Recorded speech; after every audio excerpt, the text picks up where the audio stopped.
Both sides have lauded Mark McGowan's achievements during his time as WA Premier. What's your assessment of his time as Premier this morning, Matt?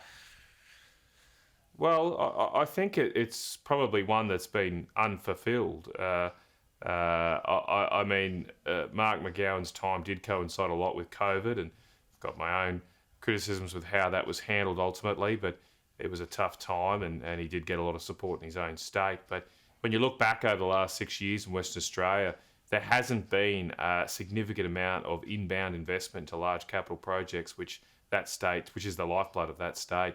Admittedly, COVID did have an impact on projects like Browse when gas prices fell quickly, but we've had very high commodity prices now for a year or two since COVID, and we haven't just been able to land a major iron ore project, a major expansion of gas production in Western Australia. And I think partly that's at least due to the fact that Mark McGowan struggled to rein in some of the green activists with his own government. He would talk a big game on Canberra, but has certainly rolled over in the past year to the newly elected Albanese government, hasn't taken up the gas industry's fight as they fight an ongoing war with the government here. So there's a lot of missed opportunities for Western Australia in the last few years, and as we see iron ore prices fall now, gas prices come down to more moderate levels, we may look back on this period as a missed opportunity not to lock in some of those large capital investments. Dom Perrottet, when he was New South Wales Treasurer, famously called him Gollum over his GST distributions. Do you think that should all be changed now? Should Anthony Albanese be re-looking at that? No. I always, and I say as a Queenslander, I thought it was absolutely absurd that at that one stage there, Western Australia were getting less than 30 cents in the dollar back on GST. It's just not right. It's not fair. There should be a reward for states that develop their own resources.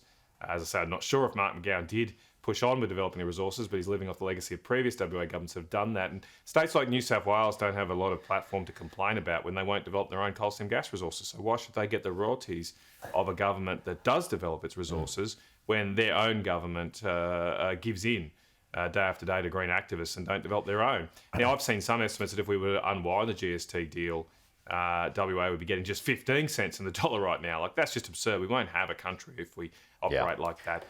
We do spread some of the wealth from WA's resource bounty, but it shouldn't be all of the wealth. Right. They deserve to keep some. Okay, well, speaking of resources in Queensland, Matt, the mayors of 3 of Queensland's coal mining regions, and that includes your area of Rocky, they've attacked the Palaszczuk government of scrooging them out of coal royalties at a time of cost of living pressures and paying down the debt, though. Are they just going to have to grin and bear it?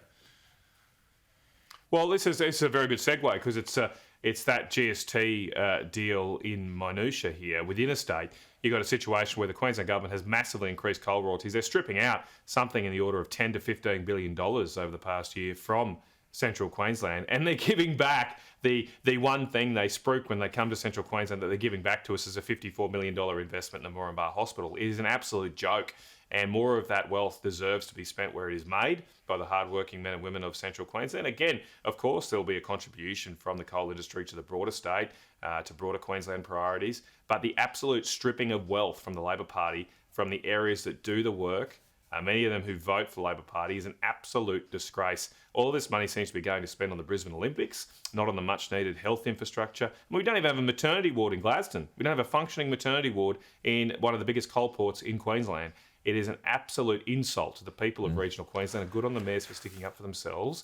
And hopefully sometimes, at some point, the Brisbane will hear the message. Okay, good to see you, Matt. Talk to you soon.